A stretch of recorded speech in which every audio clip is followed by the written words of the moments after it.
Oh, yeah. Bless and love, my lords.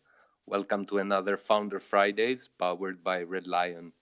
Today we are joined by our co host, Dudley, and our guest of honor, Bona, founder of Deca Art. Welcome, gentlemen. Hello, how are you? Good evening, gentlemen. Yeah, I'm stoked for the meeting today. So let's get ready. Hey, Bona, how's it going, man? How are you? Oh, doing great. GM. How are you, Red and Dudley? We are in Europe, so we have already almost GN, but yeah, It's GM all day long. exactly. There's always GM somewhere. So GM to So, thank you so much for joining us, Bona, and it's an absolute pleasure to have you here with us today on the show. Why don't we go ahead and start from somewhere easy, and let's break the ice by you sharing with us your punk story first and foremost. Oh, amazing. My punk 8706, I believe, is my first NFT purchase. I bought it when when I heard about NFTs and it sounded really interesting. I wanted a punk that looked kind of like what I look like. Um, and the closest that I could get was the shaved head attribute, just a clean look, nothing else. And I wanted to kind of like reflect, I identify as what I looked like. And so um, 8706 has been, I think, is my identity marker. I can't imagine not using it, I think. And so it's one of those punks that I would probably never sell ever. So I really like it. Oh, that's really nice. What was your entry price? Um, I think it was like 17 ETH, I Oh, think. very nice, very nice. Yeah. You know, it's nice that you could select a punk that looks like you as opposed to me, who have to groom myself to look like my punk. That's so funny. Yeah, I just So had a. I you just have a had a mohawk now? mohawk. Yeah. I had a mohawk haircut. That's so funny. confirming. I saw him. Yeah, which is actually good because it hides my gray on the side, so I feel young again. That's perfect. That's perfect. All right, so excellent buying your punk, and it's excellent buy to coming into the space to buy a punk, and this is a trend that we will see that will keep going with you as we continue with your story. So why don't you go ahead and give us a little glimpse into your origins and share with us whatever you want about where you are from, well, how did you come into crypto, and a little bit TLDR about yourself. Yeah, sure.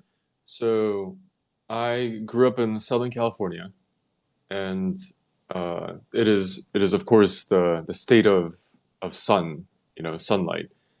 And um, from there, I went to college for computer science.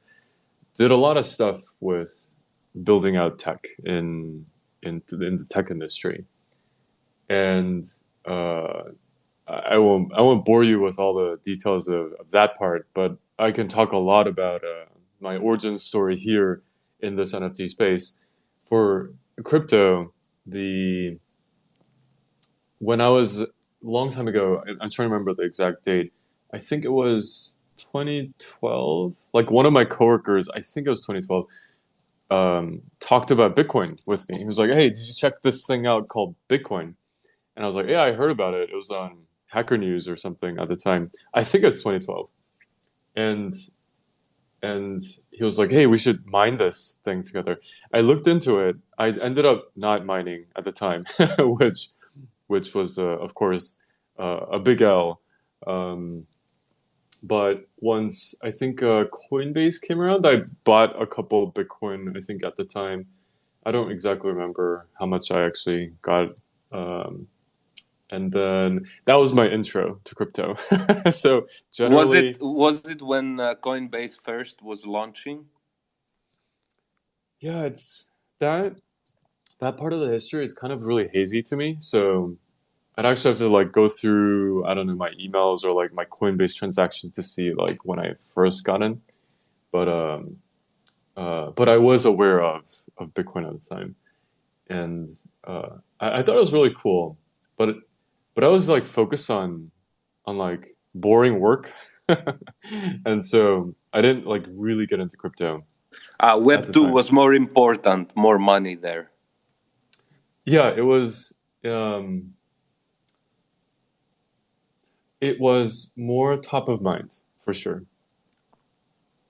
So that's how I got into kind of like got introduced to crypto, but I never really got into it. I just picked up like BTC, ETH here and there, and sometimes sold it. And it was only actually in 2021 that I got really into crypto. So I was a casual person in crypto until 2021. And in 2021, you went all in. What happened?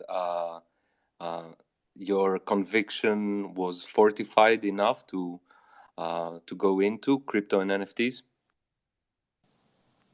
Yeah, 2021 was, of course, the year when I kind of discovered this whole thing happening around NFTs, and it was so intriguing. The uh, I bought a punk. I looked into punks and I realized, oh hey, this punk thing is pretty cool.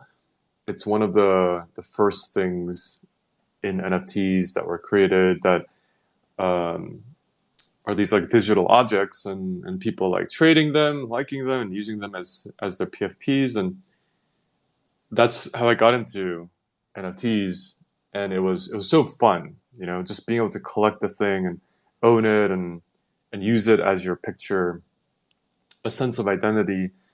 And then at the time, I think I bought another punk, and then I think it was an ape. I think it was like three apes at the time, and I was like, oh yeah, this is pretty cool. This is interesting. And it was when around that time, a DC investor tweeted about Fidenzas. So DC investor was like, "Hey, you should like pick up some Fidenzas as in general, right?" He tweeted, and I looked at them. This was like 2 or 3 days after mint, so I didn't get them at mint. It was two to 3 days after. I looked at them and I was like, "Wait, I had been looking for because I had followed so during the time that I bought the punk um, and bought the apes, I'd been looking at generative art in general, and I was like, wait, I really want some of this stuff, but I don't know when to get in, what to get, and I've been researching or looking at things that looking at the art that I thought really resonated with me, and I hadn't found one until DC Investor talked about Fidenzas, and I was like, wait a second, I love these things. So I bought one, bought a couple more, and then something interesting happened at the time. So the first of all, the moment when I realized that essentially, as far as humans can ensure that these things were eternal things, as in, as long as we have a JavaScript stack, uh, and given the history of emulator for games and all that stuff, there's a there's a proof point that people do create emulators for things that they love.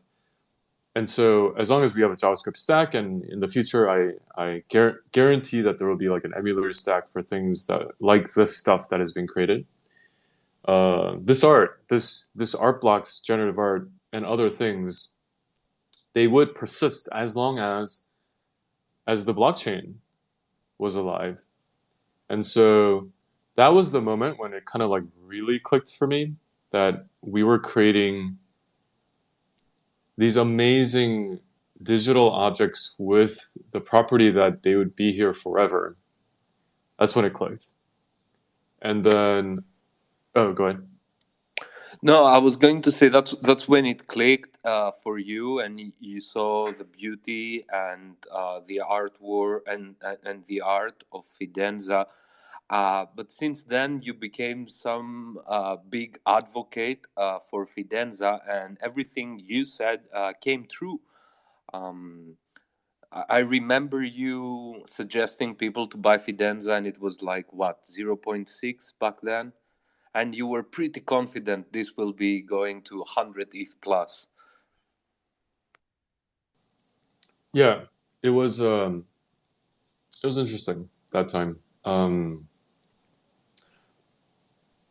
me, the when I had read, like, for example, like a lot of the history of art and how value coalesces on art that gets stamped with canon. So art that's labeled as canon. Once that is established, the network effect of canon art is extremely hard to dislodge. Um, and so for me, the question was like, okay, would Fidenzas be one of the canonical NFTs that are created? You know, I was never. I mean, I was personally convinced that like this is like some crazy cool and amazing and beautiful art that's been created. But it was never. I mean, you're never 100% sure, of course. But um, but I had the personal conviction that it was gonna be something. This was a moment. Um, the If you look at Fidenzas, they are in a lot of art. I feel that there is kind of a goal of simplicity, as in like what is the most minimal version of something that expresses the soul of a space. And then for me, for Fidenzas, what Tyler labeled later as like this long form generative art, it created for me the feeling that in many ways the most simplest expression of long form generative art, but in the same with the color and the composition and expression of these like little lines, right? Of these like little segmented lines, uh, being able to put them in a 2D space with almost zero, I mean, zero control by the artist, like what the final output is, and yet produce amazing output at the varied diversity. It just was an achievement. And so that's what I based my own feelings about Fidenzas on. But of course, I was never sure. Like, I was never 100% sure. Yeah, that's incredible, man. You were not you were saying now you're not 100% sure, but I remember how you were talking about it in some other chat rooms, and it was pretty apparent you really believed in it, and at the time, to give some context to the audience, nothing was as expensive as it is now. And art blocks was not something that had established itself. It had a few successful drops, nothing above like 1, 2 ETH, I think, at the time. So it was pretty insightful to look that far ahead and call it. And also, did you mentioned that it was something boiled down to super simplistic yet so expressive? Was it that the beauty of the algorithm producing so beautiful outputs, or was it the outputs that made the algorithm look more pretty to you? How did that work? How did that connection was? How did you interpret that connection? Yeah, for me, I look mostly at the output, and the strength of the algorithm is shown in the outputs for myself, the way that I judge a lot of the art. Um, a lot of the art that is persisted on chain, it is very minified, and extremely hard to kind of like untangle. And so it's harder to understand the code that's on chain. In terms of in terms of in general, I was so convinced about NFTs and art blocks. So here's the logical reasoning that I had. I was so convinced about the concept of the NFT that we had created these digital objects that have object permanence, which I've explained elsewhere, but I'll just repeat it here again. Just as everyone here in the space is listening on a phone, right? Or I'm not sure if desktop is supported, but you have a phone in front of you. That phone never disappears, right? It has object permanence, which is a property of the physical world that we kind of take for granted. And the amazing thing about NFTs is that we have object permanence for digital objects. Until now, all the digital objects that we've had, they're like in games, they're in some, like a social network, like a post. That's a so-called quote unquote digital object, right? But they don't have object permanence, as in the game company can delete it. You can some data loss happens and it gets destroyed, or some mechanic occurs. I mean, some mechanic of the universe it lives in, it kind of changes and it no longer has the properties. So until now, this is the first time ever that we have like these things, these digital objects that actually exist. Which for me, when I kind of realized that, it was mind blowing. Actually, like we have the opportunity to create this alternate reality kind of world where these digital things exist and they do not obey like the laws of physics. that is like the coolest thing ever for NFTs, and why right now, like, we're in a bear market, people are questioning crypto and all that stuff, but it's so clear to me that NFTs, they are something new. Same thing for crypto. NFTs are built on top of the physics of decentralization. And so this stuff is going to endure. And so NFTs were clear. Art blocks. Art blocks was it was like a new art movement that was being created. And so NFTs were clear. Art blocks were clear. And inside of art blocks, up until then, Fidenzas were this amazing expressiveness of Fidenzas, and the strength of the algorithm was also like at a top tier. And so like those three levels made me convinced at the time, with high probability, that this was actually going to be one of the aggregators of value. Was that the sort of reason that pushed you to then found Deca.art? Absolutely. So Deca was actually a startup that was focused on something else. It was building a kind of like future of work tool at the time. And it's kind of funny. I kind of resisted converting Deca, the old Deca, into the Deca that you see today for a long time. So the moment what do you mean? What do you mean? What was the original idea? So the absolute original idea, Deca, the entity is really old. Like it's several years old. And when it initially began, like I was building a tool that would help people make better decisions. So that was a long time ago, though. And that itself also converted to something else. So there's like an interim product that we built.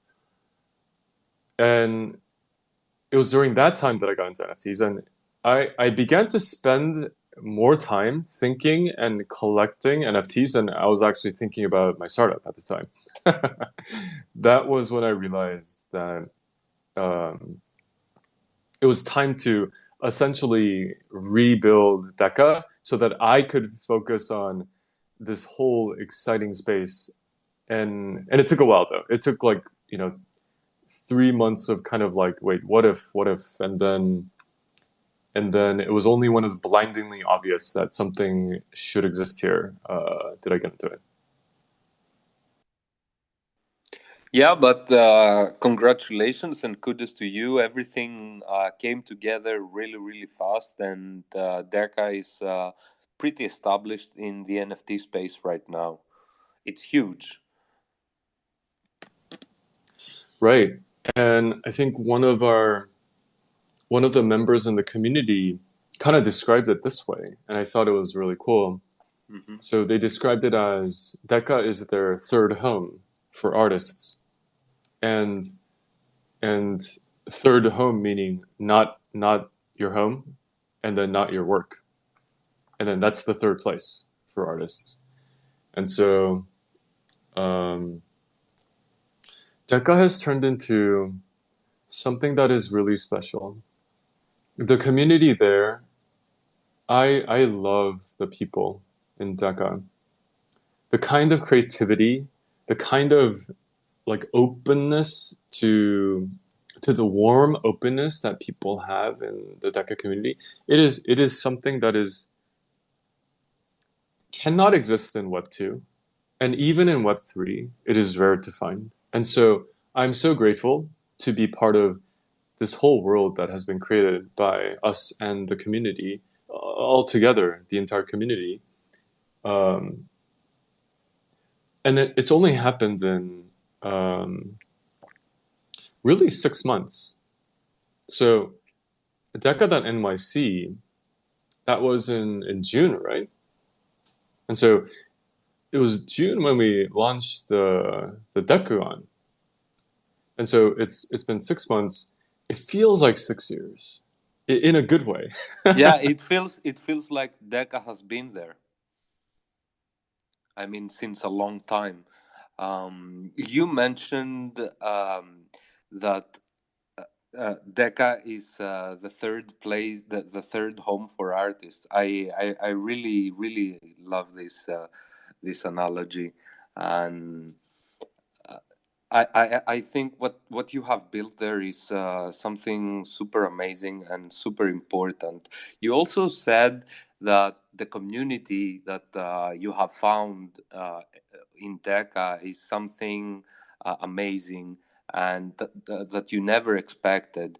Um, I was having this conversation. I can't remember with who were we interviewing, but one of the questions were, um, do you think that even though in Web3 code is law and we are all trying to make everything automated and code perfect, however, the communities are more emotionally attached to the technology, and you wouldn't see that on Web2. Has this been the case in your experience before and after you joined the space? Oh, absolutely. Why do you think people get so emotionally attached to Web3 and crypto projects? That's a good question. First of all, I think it is a meme to say that we are early, right? And but there really is a kernel of truth to it. So if you study the history of Silicon Valley, for example, early on in Silicon Valley, when the land in the SF Bay Area was just a bunch of orange trees or whatever, uh, this was like a farming area, and early on, when people came to this place, it wasn't because it was like a tech center, for example, just to give a sense of the context here, it was because it was an early community of like rebels and thinkers who had different ideas about things, and ironically, cost of living was cheap, and it was during those early days that the foundations were laid for the world-changing systems to be created. Crypto, what I tell people is what I feel is the closest analog to that, a new society being stitched together. And we are still quite early here. Like if you look at the actual numbers of, let's say, like distinct number of addies on OpenSea, for example, that have transacted. If I recall the number, I think the high water mark was like 400,000 or something. I need to look at the numbers again, but it was definitely less than a million. Um, that is a drop in the bucket.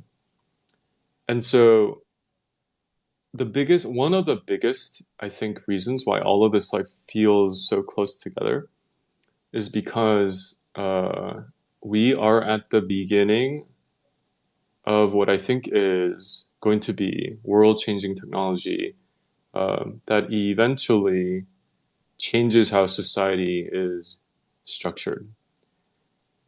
And we all of us who are here, fundamentally, truly believe that there is a kind of, for the art component here, like a new digital renaissance is being created. For the DeFi aspect, like a new regime of like how finance is done is being created. We're all here because we are true believers, all of this stuff, who are early to the space. And I think that's one of the key ingredients why it feels so, we are here together here for everything. Oh man, I so agree with that, and yeah, it really makes sense, and that's why it's nice and cozy and vibey in the NFT space, and that's how it used to be like before the whole explosion. It was something similar to right now. There was not a lot of noise, and the people who were here every day met each other, and it turned out that all of them were, as you described, those early Californians, radical thinkers, and having a critical viewpoints and critical thinking against complex problems. And yeah, this is what definitely moves us ahead as a society, or a digital society, or as humanity as a whole. So definitely, I agree a lot with that. What are your ambitions, and what is your drive? You are very successful in technology. You are a successful founder. You have been everything you did has been doing well. So what drives you every day to wake up and spend your hours building and dedicating your time towards making stuff instead of just, I don't know, the usual being on an island drinking pina coladas. Being on an island. Sounds fun for like a week, and then I think many of us would itch to go back. And but thank you for the kind words. The the drive the drive is the following. Many of us here can stick to existing norms and be relatively okay. Um, by which I mean there are existing paths for some of us or many of us where it's like, yeah, you just go do it, and you just kind of plod along and follow the path, and it's like reasonable. Um, the the thing that excites me is is helping to bring about like a new world that we can shape. So crypto. So Balaji actually said it best when he described the moment when the Genesis block of Bitcoin was mined as important as an event as the start of recorded history. When that blockchain began and it started everything, it did create a new kind of recorded history. And from that point onwards, like radiating from that moment, everything that happens on the blockchain is now forever indelibly part of the past. And it's provably, you can independently provably check that it occurred, and that is an incredible moment for society. A lot of the things that happen right now, they happen because of people like us who are striving to build on top of that world that has been created. And so that is my fundamental drive, that even in the depths of a bear that may last a long time or may, change, who knows what's going to happen. But even now, with all of the negative news surrounding FTX, centralized finance, CeFi, I am so fully convinced that crypto is a fundamental rewriting of how society organizes itself. And so my drive is to be a small component of that story, because the story is not going to occur by itself. Like when all of us are here and we are each in our individual way contributing to this world that's being created, that is the world that we are making. And if we, each of us, are not doing that world where things are decentralized, where things are provable, for example, like DAOs can have the potential to remake how we organize ourselves, how ownership is demarcated by tokens, both fungible and non-fungible. Like all of this stuff is not going to happen without us, every one of us, making that story come alive and happen. And so that's my drive for Deca. Oh man, I agree with everything you said, and I find it really, really beautiful. Maybe except the part about DAOs, because my faith in DAOs is forever broken. I used to write long articles how they will change the world, and in the end, okay, I will not get into it. Oh, but I have some thoughts there. Okay. I hear you. Tell me. So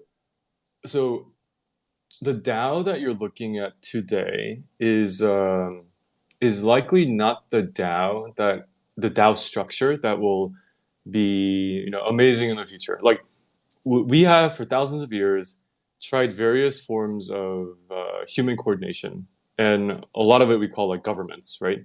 A lot of government is about this stuff, and so the DAOs that we are looking at now are a form of it's a marriage between direct democracy and anarchy. As in, there is no rule of law inside of a DAO. So most governments have a system of rule of law that and the whole story of government is like who actually decides those that rule of law, and various forms of choices determines which like quadrant it falls in. And so we're just seeing the initial form of an anarchic direct democracy, which is equated to today's DAOs. But the future DAOs are going to be a lot more sophisticated when it comes to governance. And so today's DAO system, I agree, is not the system that will work, but other forms of governance will occur, and I think it will be highly interesting in the future. I heard the joke once. I can't remember from what comedian, but it went something like, if you are a Democrat, there's a circle of Democrats. You go there, you're a Democrat. Okay, come in. If you are a liberal, it's never enough. You go to a center of liberals, say, I'm a liberal, and they're like, oh, we'll see about that. So is it the same way also in crypto and decentralization? Nothing can ever be decentralized or perfect enough to have like the perfect properties and the perfect government or distribution. Is it basically chasing a dragon? It's a good question. It's for us to. It's really up to all of us to actually answer that question. As we've seen with it's recent, but now it feels like ancient history. All the tornado stuff, we did observe that the tenets of decentralization are they're extremely hard to preserve when the hegemonic power of the world says that it cannot be so. And then there are endless layers of decentralization that are hard to preserve as well, right? When a single manufacturer is creating a single chip, or one single service provider like AWS providing most of the compute for a lot of the validators, there are endless layers of decentralization, and so it is, I think, an eternal struggle. But I am an optimist that it is a lot of these things can continue to work as long as we have these decentralization maxis that are helping to make it so. So it's going to be an eternal struggle. A lot of the people that I admire in the space fight for those principles. And I think that's one of the reasons why this space will continue to endure. Okay, that's really nice. And let's stop pondering here, and let me take us back to the NFTs. You are building a new project now. Tell us a little bit more about it. It's wonderful. Yeah, so we recently launched a project called Etch, and this was a collab with Matt Kane. Sorry, Dudley, can you please pin the tweet up there? Yeah, thank you, Dudley. And it was a collab with Matt Kane, whom you know as the creator of Gazers. So we chatted with Matt about this idea, and it was instantly that first call. I recall it as if it was yesterday. That first call was like, we have found each other. Matt had been thinking along the same lines, and he was the kind of artist who could take the kind of like bold leap that was necessary to create like another infinite mint, right? Many of the artists in the space who are listening today and will listen later, it is kind of a scary step, right? Creating an infinite mint. It's like, okay, how does this work? How will my collectors think about this stuff? And so that was one thing, but also it's not an invalid question though. Like, no matter how much is not important to have a specific rarity or numbering, having infinity it boggles the mind. Infinity drove people crazy, right? Exactly.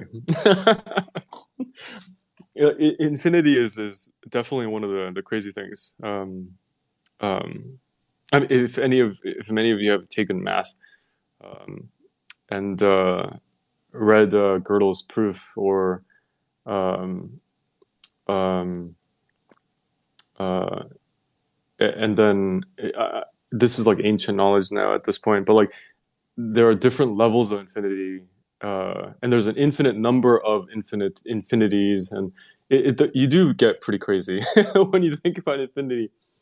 And so even in the standard case of infinity here, which is just a natural progression of the integer set, it's kind of crazy, right, for artists. And so, um, but Matt, along with Guled, who's also the creator of Decagons, they both were frustrated with this idea that in a digital world where we do not have to obey physical laws, we still had a world where everything was like limited. And so when we were able to work with them, it so aligned with their principles and their philosophies. So with Matt, we're so excited. We were so excited to be able to work with him because our principles and philosophies align so well together. So what is Etch? So going back to that idea that the Genesis block of BTC created this new kind of recorded history, it very much is true, because if you look at the words that Satoshi wrote on the Genesis block, it said, I forget the exact words, but it said that, you know, banks are in the verge of bailout for some banks in the UK, and those are the first words that were written on chain, and now it's indelible. It is block. It is the first block, forever there, and Etch is a continuation of that idea. If you look at a lot of the things that we write on chain, they're mostly machine chatter. It's like machine talk. It's like when an event happened, when a specific transaction occurred, and how much it was sold for, what amount of fungible tokens went here, what amount of non-fungible tokens went over there. It's an accounting ledger. And the thing that's missing from it is like all the words. Like, why did you buy this thing? Why did you create this thing?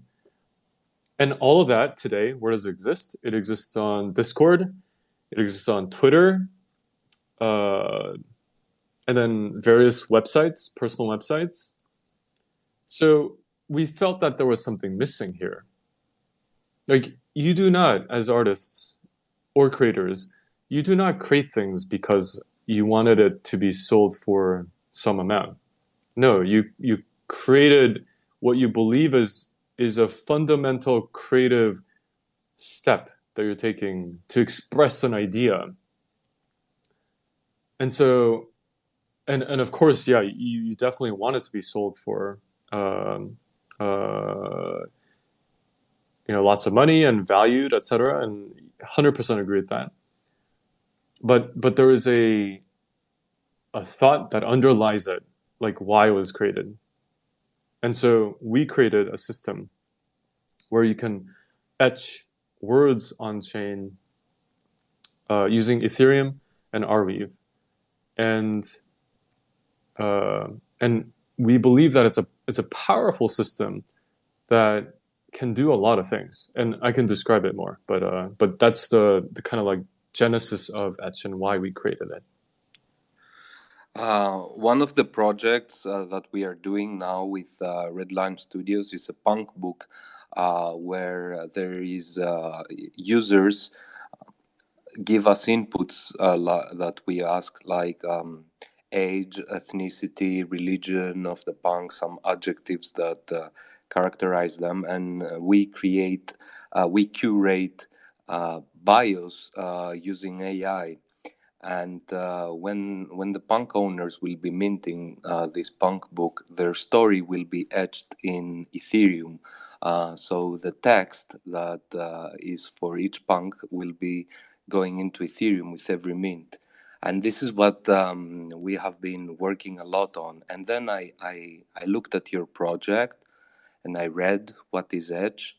And I have to be honest with you, a wave of jealousy passed my whole body and made my hair on my spine uh, pick up. I was like, why didn't I fucking think about this? This is so wonderful, you know? So kudos for making this. It was definitely along the lines of something that I would love to have done myself, I couldn't have brought such a big idea into fruition. So congratulations for doing this and bringing such an amazing concept into life. It's truly remarkable. Yeah, thank you for the kind words. That is so cool. The punks book. I'd heard about that, but I didn't know about the etching. That's really cool. Yeah, it happens when the owner goes to mint the book, when he's paying for the book. It happens at that time. So it is them who does it into the Ethereum. And yeah, when I asked the developers, they were like, "Yeah, but why?" I'm like, "Well, it is part of the concept, but the text is there, is saved. Yeah, but can we put it on chain, please?"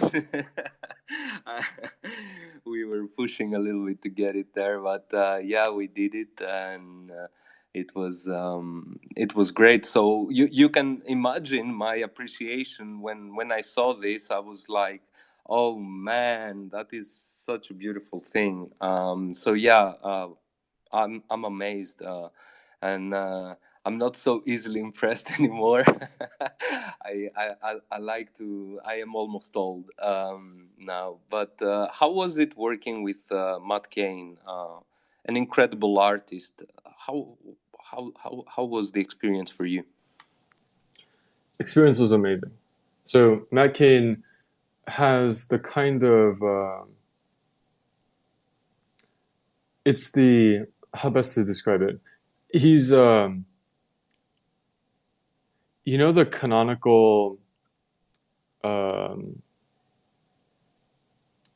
what's the word? The prototype of the perfectionist artist. Matt Kane is very close. I mean, he's kind of like the prototype of the perfectionist artist, as in like this is not good enough. It needs to be this, and that, and in such a good way.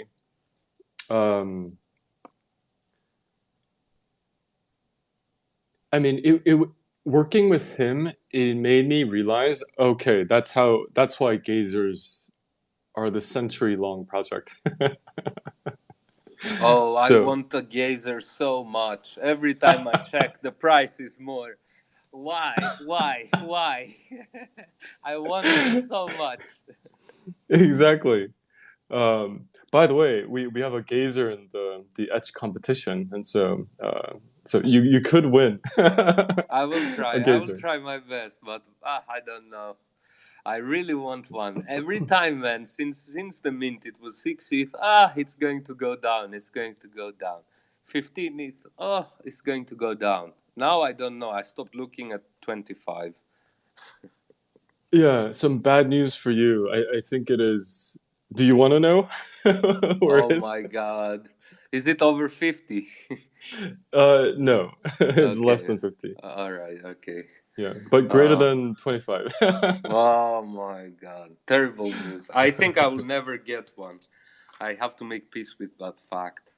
But yeah, I love what you said. He's the definition and the epitome of a perfect artist, and he's striving to be that perfect artist. And I think this is what people see in his work, and why it's so captivating for the audience. And it's not just an art blocks project. It is it's super special, and people connect to that, as you said earlier. Exactly. And for a project like Etch that aims to create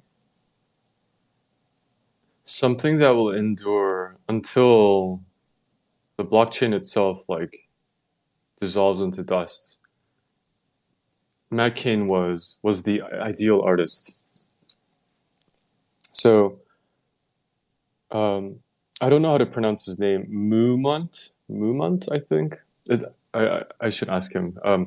But he's one of the people. So one of the many people that I respect in the space. What he did with Etch was kind of mind blowing to me. Probably the first instance of it. He etched his digital will on Etch. So he wrote down like this is the final will and testament of Mumont.eth. And he wrote down, okay, all of the ETH and crypto goes to his wife and blah blah blah. And Oh man, that's so cool. That's so cool. That's right, so cool. That's so cool. That's so cool. That's it, really really cool. it's so cool because like for like wills, there's this whole like infrastructure for like, okay, who is it? Who said it? What do they say? When do they say it? And for your digital assets, In what block they said it? right? It's all taken care of, right? And because it's Mumont.eth that said it, and it was that Addy that said that did all the transactions and owns everything. It's like indisputably, unless of course if the Addy was hacked, blah blah blah. Indisputably, the entity that controlled the Addy at the time that did all these transactions and owned these assets said it. So the only part that remains is like of sound mind. I'm not a lawyer, but like the part where you can contest it, I think, is like if the person is of sound mind and body or whatever it is. But it's so cool, right? Man, I love it. I love it.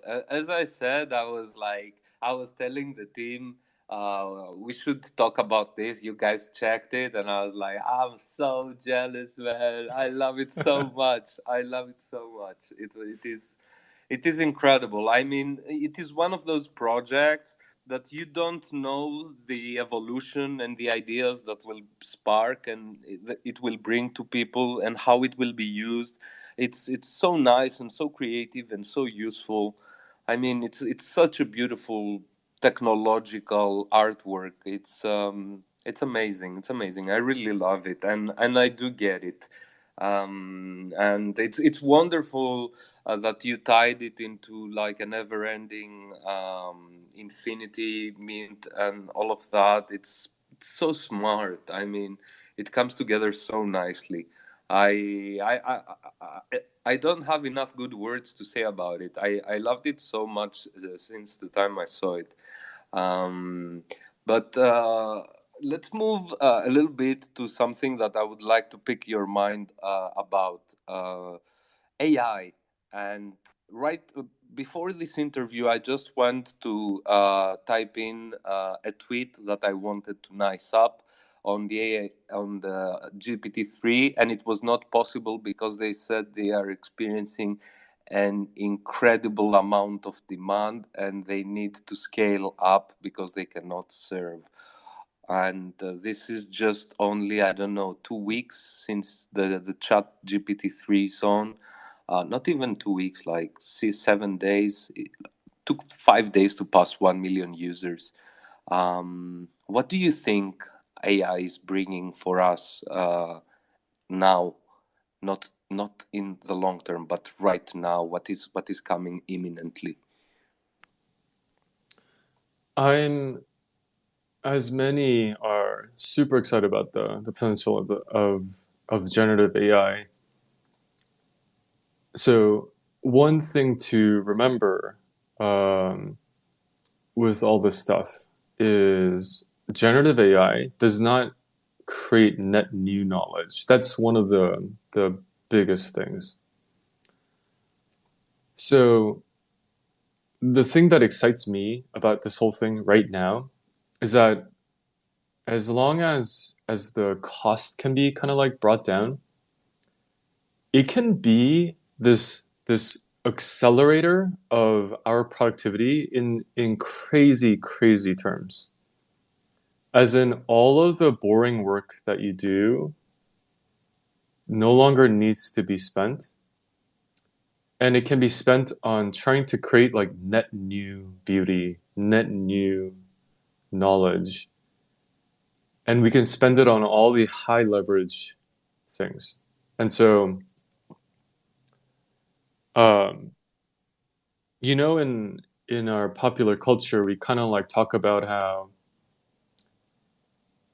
like the kind of like framed in like Dilbert world where everything is like drudgery and work is like contains all the boring stuff.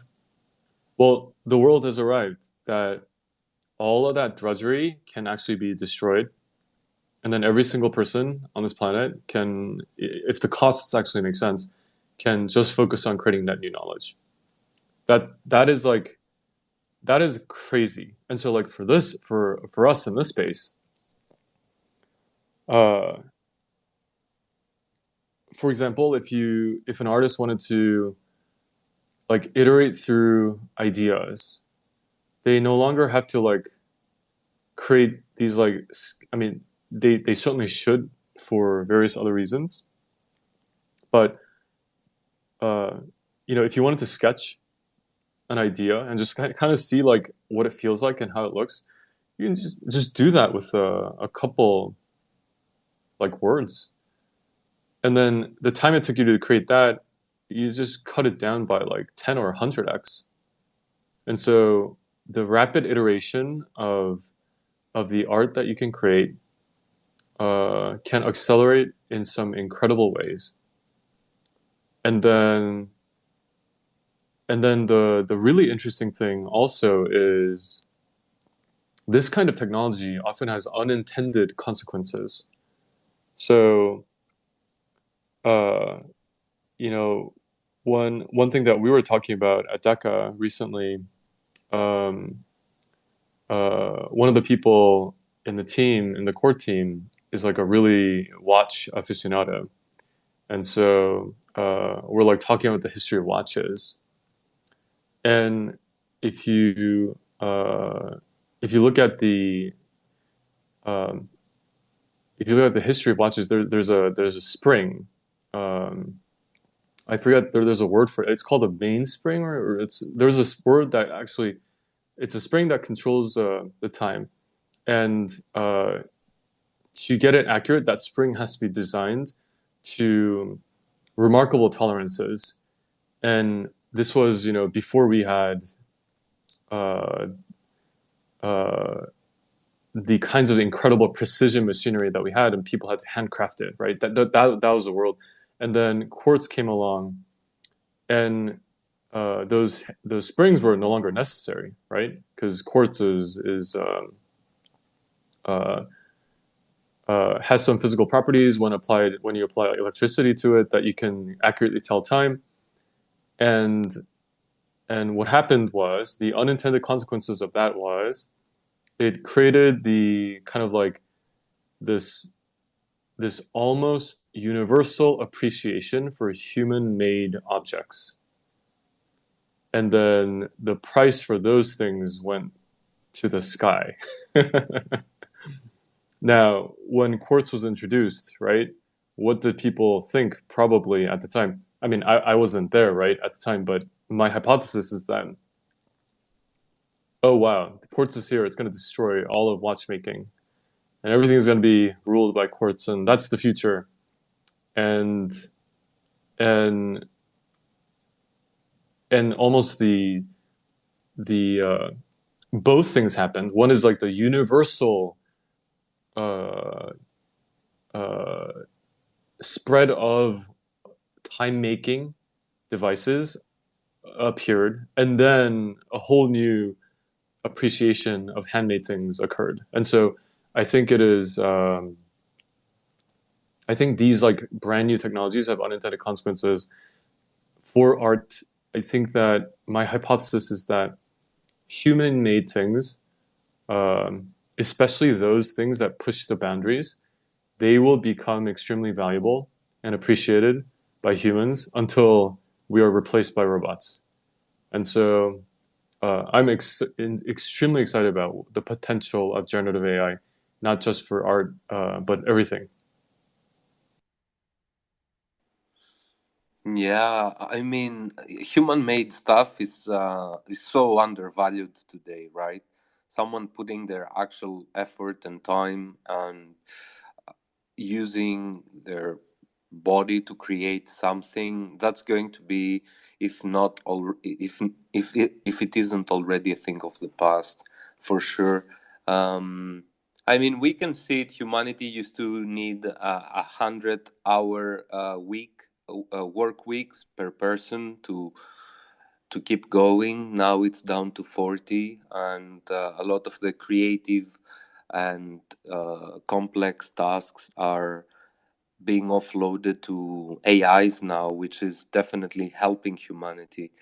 Um, I don't know on the long term what is going to happen with jobs and if this is important, because jobs keep rotating and changing throughout history. Yeah, I think the one of the unknown questions or unknown answers, or one of the puzzling problems of the past, I think, 20 years is if you look at the productivity, uh, there has actually not been a lot of net gains in productivity. And that's one of the puzzling things, like deeply puzzling economic That issues. And humans reach the bottleneck of productivity, right? right. And and generative AI is such a big thing that it may be one of the catalysts for completely reworking that. As in today's knowledge worker, like what percentage of a so-called knowledge worker are they spending on creating net new things versus like all the drudgery that they have to do? Uh, it just it just like imagine, the world pre-Google, right? Um, there were knowledge workers that gathered data and kind of like indexed it for themselves and in-house at companies, and then Google came along and it kind of like made that in a sub, in 20 milliseconds returned an answer, right? Well, that's just the world that's been created by generative AI is in a lot more sophisticated and more precise system than that, and just like another step forward. And so like the people I think or the people that may be worried about, oh, it's going to destroy all the jobs, etc. No, it's just going to create a lot more productivity, and all the things that you can do or can now be focused on creating net new knowledge. Now that's hard, right? But nonetheless, that is what now humanity can focus on if the costs can be brought to bear. I mean, if the cost can be reduced, because it's quite expensive per query. And then the other thing is, if they can solve detecting truth, which is one of the biggest uh, stumbling blocks right now for generative AI, is does it know what it's saying is true or not? And if they can't solve that, that might slightly be problematic for many use cases. Yeah, for sure. I mean, AI, it's so fascinating and will definitely change the world. And right now, we see it happening uh, every day live in front of our eyes. And yeah, I mean, I'm working with it every day, and I think I've never seen such a crazy tool ever before. And I think this is great. But also, as you said, the stuff made by humans are more remarkable. So I'm a big fan of what you're doing and what you're building. And uh, I would definitely be using Edge. And I cannot wait to have you back on the show in 2023. And thank you so much for taking the time and chatting with us today. Yeah, amazing. Thank you for all the questions and creating a space like this. Just one thing I wanted to add for Etch is that we're going to create a lot of things on top of Etch and other mechanisms on Etch, and so Etch, it reminds me of one of those primitives that will have a lot of unintended consequences. As in, when you mentioned 2023, when we chat again, Etch will be this thing that the community has taken it to a place that we did not imagine, and in a good way. Like I when love to Mumant, hear that because I would love to build something on top of Edge. absolutely would absolutely love it if Red you could build something on top. Everything is on chain, as in like the NFT exists in Ethereum, all the words exist in Arweave, and anyone can just build on top of it today, as in like leverage it, integrate it into their website and their own blockchain primitives. And so like anybody can build it on top of today, but we'll have an API that will help it make it easier. So anybody can build it easier. But even today, anybody can build on top of it. And then and I hope it creates this mirror. Like if we think about social networks today, we kind of think of it as like all the good stuff, but also all the annoying stuff too, right? Like stuff that doesn't really matter in 10 years or 5 years or even a year. And in Etch, we wanna create a world where like all the things that we would want us to be remembered by, like all the important things and all the real impactful things that we say, that in 2020 by 2023 a lot of it is captured by Etch, and then it's all open, anybody can do anything with it, and that's the world that we're trying to create with Etch. So um, i'm I'm so intensely curious in December 2023 like where Etch will be, because it's one of those projects that has this like it's like this vibrating potential energy. There are so many things that could be done with it. If anybody listening, wants to build on top of it, or has ideas about where it should go, and would absolutely love to chat, because the full potential of Etch can only be achieved with all of the believers in this community when we come together and we build something incredible together. Oh man, this is so great, and this is also dear to me. Everything that you chat about, etching words on Ethereum, keeping up history records, and even minute details. And this is exactly what we stand for and what we have been preaching since 2020. So I love it. As I said, I love everything that you do, and I would love to have you again in 2023, and we will chat Edge again. We will play back this chat, and we will see how far we went since then. Amazing. I'm looking forward to it. Fantastic. Will be great. Fantastic. Thank you so much. Thanks everyone for listening to us live or from your home. This has been an incredible chat. Thank you so much, Bona, for being with us. Thank you, Dudley. Thank you, everyone. Have a great day. Bye bye.